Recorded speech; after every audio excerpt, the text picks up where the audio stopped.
Hi, so today I'm going to be going over a problem that a lot of new people have when soldering really small connectors, and I'm going to go over a small tip that you can use to make sure that you don't solder the connector in properly.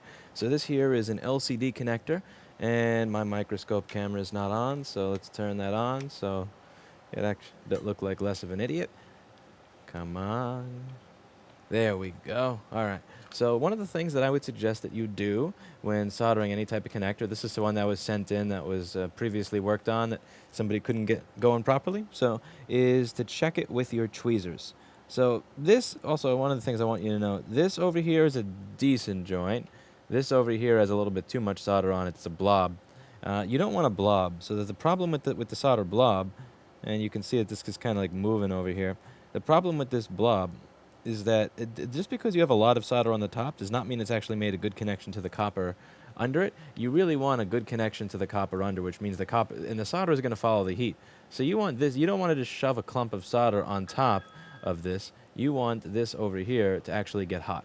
But the tip that I want to give you that everybody should follow if they're first getting started is to tap each pin with your tweezers. So just take a set of tweezers and don't be scared. I know a lot of people have said, what if I break the pins when I've tried to show them this in person? But here's the thing. If the pin moves or something breaks while you're doing this, then wouldn't you like to know that in the beginning rather than figuring out that it's not connected later? And over here you can get to what it is that's not connected. Let me just zoom in a little so you can see that better. Look at this. See, I can clearly move this pin with the tweezers, and it is not soldered onto the board. And there's a couple more that are going to be like that. So let's see if this is fixable. Now, the most common cause of this is that the connector itself is too high on the board. And you can see over here that that appears to be the case. So watch what happens here. If I touch this, see that? It's sitting too high on the board. That is a big part of the problem. When the connector is closer to the board, you have less of this problem. So I'm just going to turn on the air filter here and see what I can do. So first, let me see if I can save the old connector. We're going to see if we can save the old one. So I'm going to try to lower it on each side over here.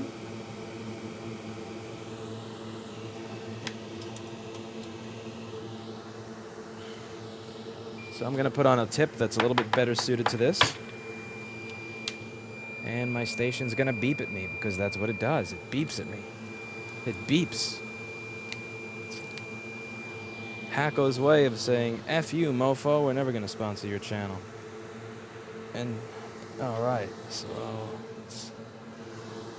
what I'm going to do is I'm going to push down, after I added my flux, I'm going to push down over here, and as I'm pushing down, I'm going to touch the iron to the corner, and just make that a little bit less glary for you.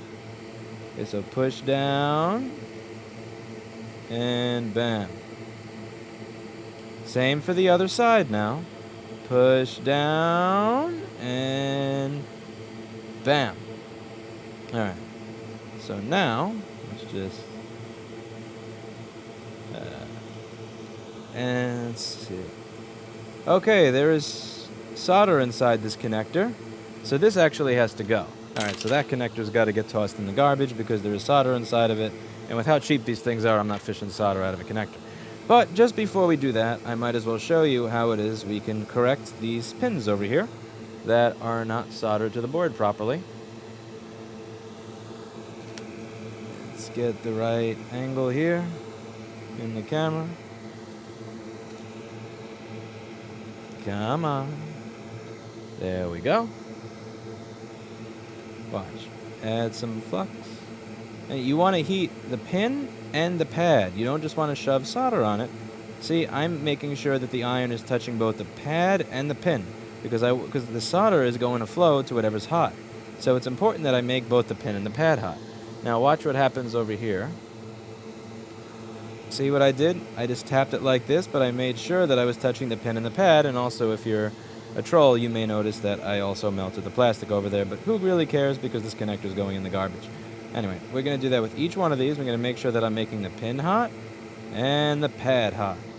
And if we go back to that pin that was not sticking right, not sitting down, you can see I can push, and I can push, and it doesn't come off. Again, you don't want to push too hard. You don't want to rip the pads off the board because ripping the pads off the board is not very nice. it's not a very nice thing to do. So I'm going to take my hot air station here and tell this connector that it can GTFO. It's time for this connector to go.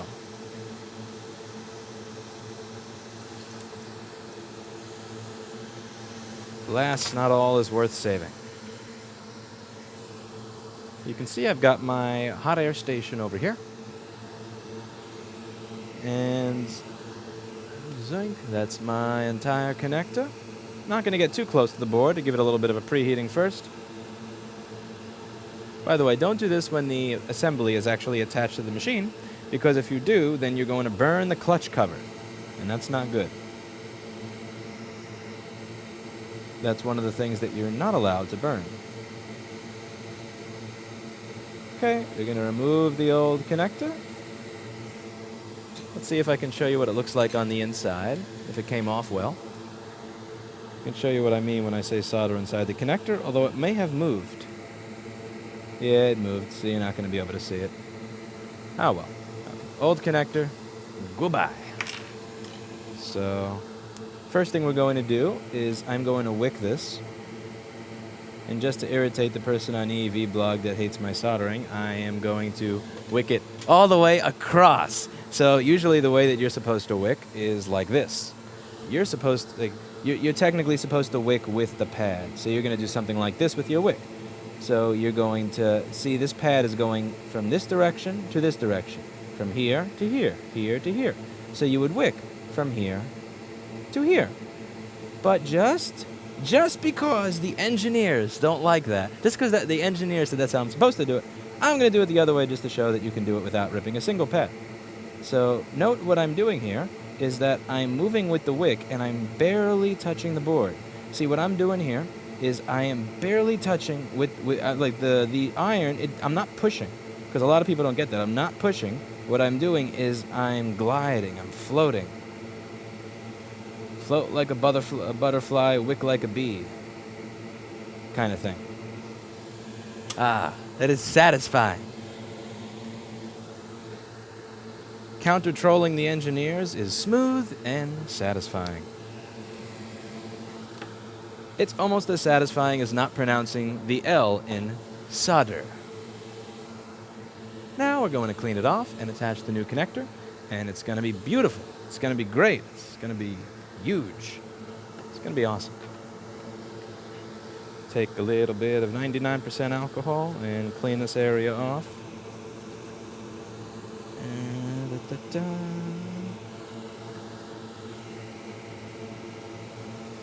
Okay, and now we are going to take the connector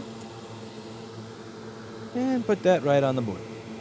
Now, this is a little hard to do for newbies for a couple of reasons. So typically, you should be adding solder anytime that you're heating the motherboard, right? Anytime you're heating whatever it is you're soldering, because there is flux inside the solder, and once the flux inside the solder is all used up, and it gets used up via heat, then the solder is not going to flow well. It'll get all clumpy.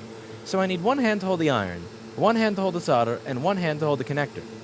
And until I can figure out how to hold the connector with my dick, I am stuck with two hands, which means that I'm going to have to improvise a little bit. So what I'm going to do is I'm going to add my own flux, so that when the flux in the solder is burned away, I still have the flux that I custom added to the board.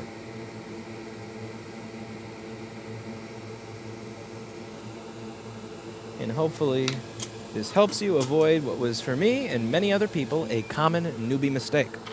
So now what I'm going to put some solder on the tip of my iron. And the flux inside the solder, you'll see, is going to burn away. And if my camera's good enough and YouTube isn't compressed as the shit, you'll even be able to see that. See that? See that stuff that's smoking? See that? That is the flux inside the solder, and it's all burned away. It's gone now. The solder is still there, but the flux is burned away, so it's not going to flow nicely if I were to just shove it somewhere. And you can see that flux was absorbed into my fume extractor, which, by the way, if you're doing this professionally, if you're doing this at all, or especially if you have employees who don't really have a say in the matter, you should have a fume extractor just for health reasons. This, if you're afraid of getting in trouble with your boss, just realize your health is not worth, screwing it with your health is not worth your boss saving $100 or something bucks. Okay, so now I'm going to touch the solder over here. And because I'm doing a live video, I'm going to screw it up. Great. Didn't put enough solder on the iron, so we're going to go again. Go figure. Second you turn the camera on, nothing will work. That is life. Okay, attempt number 2. Now remember, the issue before was that the connector was too high on the board, which made the pins a little too high, which is why I'm pressing down as I'm soldering.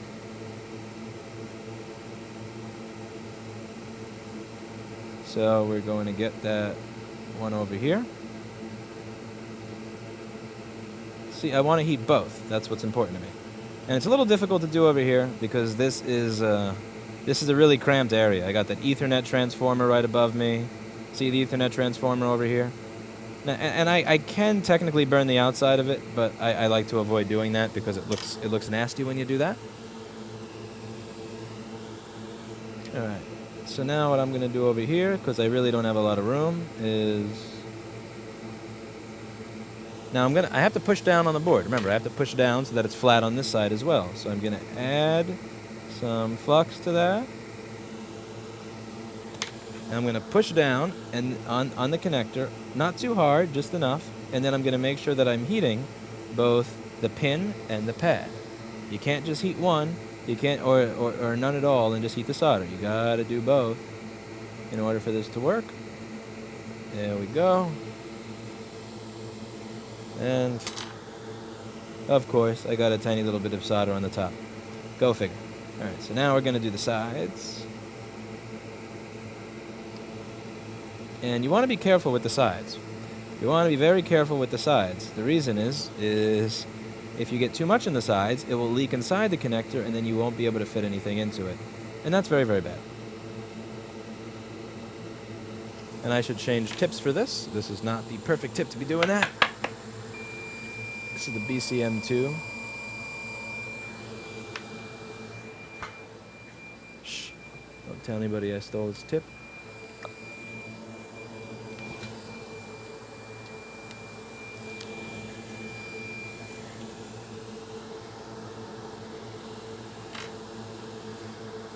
This is a different tip. Takes a little longer to heat up. It's a larger tip, but it is more flat. Hey, whoa, actually, this is insanity.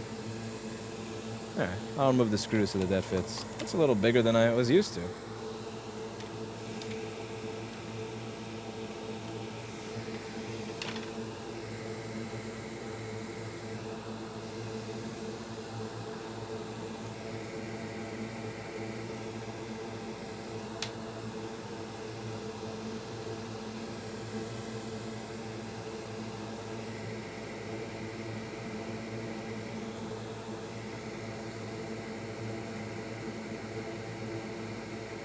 That's all you got to do.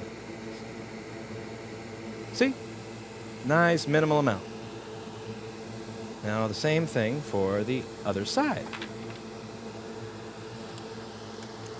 And of course, the other side is surrounded with an Ethernet transformer, go figure, and all sorts of other fun stuff.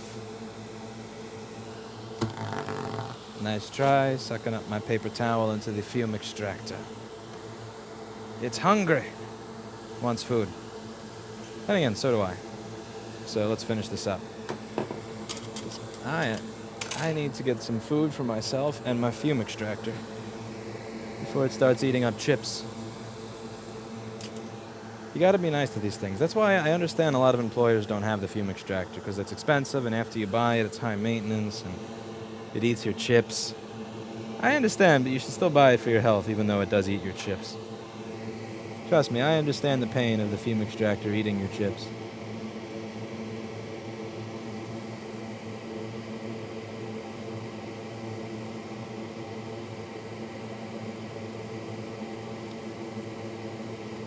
Yeah, this tip is too big for this shit. Where is the other one, flat one that we had? Karma.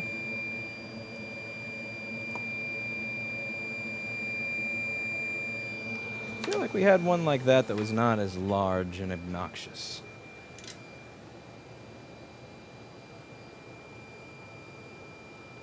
And we do. Here we go. This wasn't in the... This is what I was looking for. No wonder.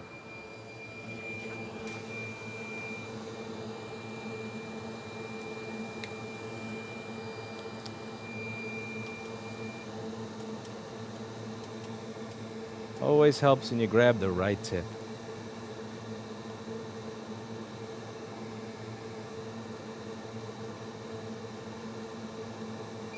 This is what I'm looking for. Okay, much better. This size is much more suitable.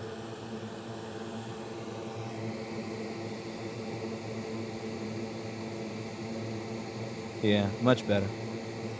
I don't know what the hell I was doing with that other one. Make sure you grab the right tip. There, now my connector has a birthmark. It's fine. So do you, probably. That's all fine. Yeah, just make sure you have a nice connection without getting any solder into the front. I may have stolen your tip. I was trying to use this one, but I thought this is the one that you're always telling me to use, but it's huge. Oh, yeah. Yeah, no, it's not bad, but I can't do the LCD connector with that. There's the smaller one. Yeah, I thought that was the size, and I'm like, I can't be the one that Jason keeps recommending me.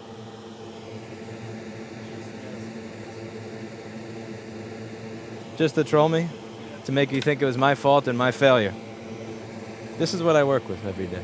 Alright, so now we're gonna go over these pins, and they're gonna go great. So I'm gonna just move this and where the LCD connector is within a comfortable location for me. One thing is you always want to make sure that you're comfortable. Because I see people driving themselves nuts on their desks so that they can keep the machine in the exact same position it was when they put it on their desk, and I don't understand that. You should be comfortable. Like, the machine is not going to feel whether or not you are comfortable.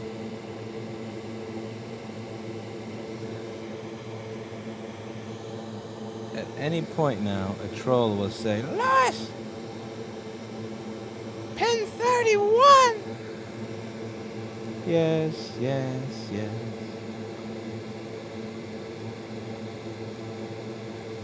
Yes, yes, yes.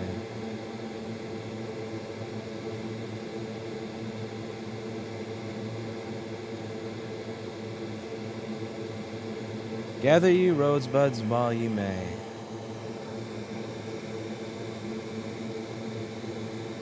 Gather your trolls while you may.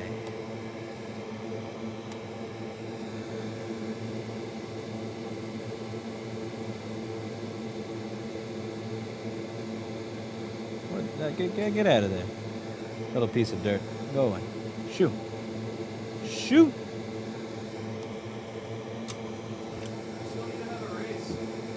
A race?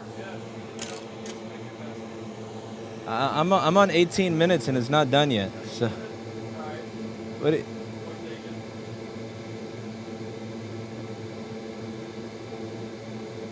And I bent a pin, which means I'm going to hear about it on EEV Block. This forum, not Dave, the forum. What a hack! Oh no, this person does anything! Blah.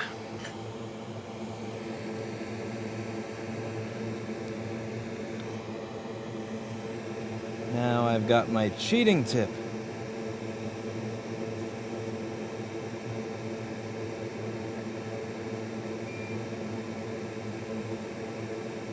Which I can use to pull the pin away.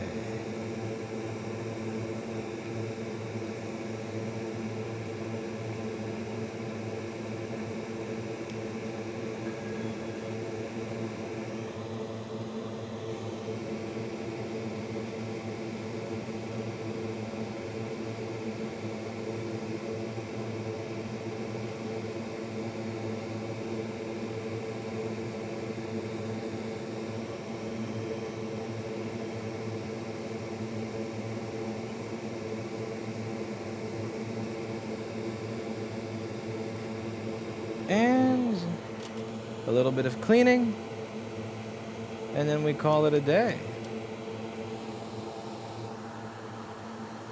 This is so old that I don't even have a test LCD in my test LCD housing thing next to me. It's interesting how time goes by. When I started doing this, this machine was 1 month old. Wow. How time passes. How time passes. I'm old.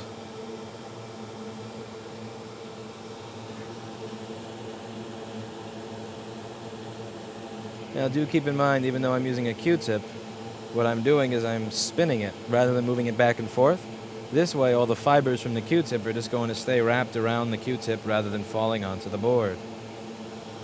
A little bit of common sense goes a long way.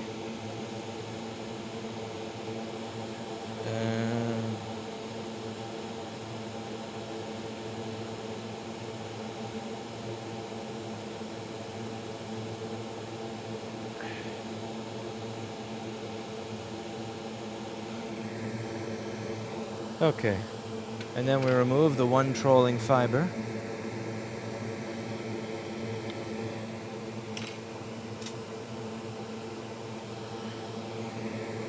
And then we do this because my OCD is going to bother me if I see that little Hershey's Kiss on that DDC resistor. Okay. DDC. And then we get to see if this whole beautiful job works, which I'm sure it does. I'm so sure this works. I don't even have to plug it in. Okay. Here's hoping this screen that I bought sometime in 2010 that I'm still using as a tester still works.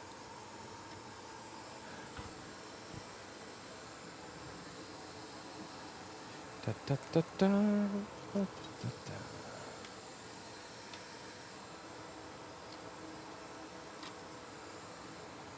Look, I found a penny inside the machine. I got a tip.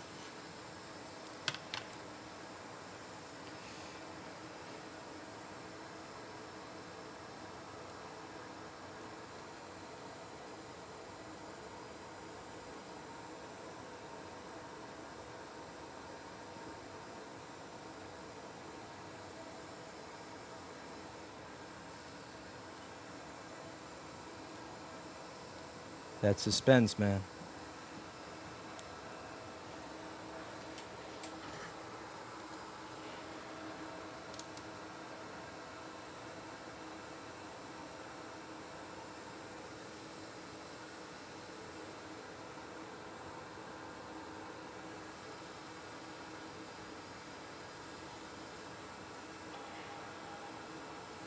Yay!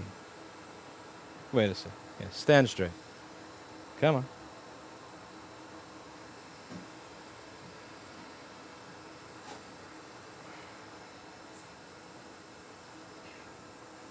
Great.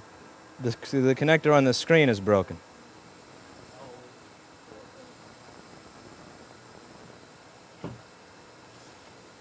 I have to keep my thumb on the connector for my 7-year-old screen.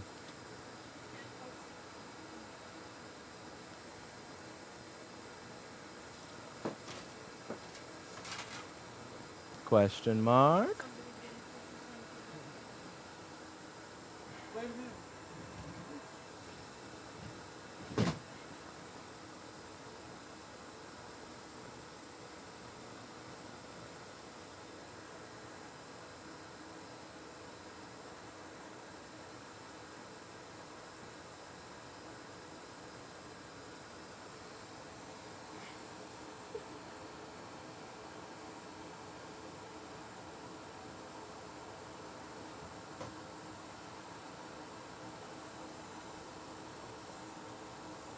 Should I get a screen that doesn't have a broken connector on it?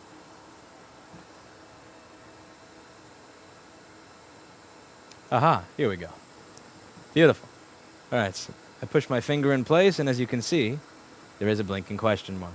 And on the board itself, I can tap on that connector as much as I want, and it is nice and sturdy, which is more than I can say from my piece of crap 7-year-old tester screen. So that's it for today, and as always, I hope you learned something.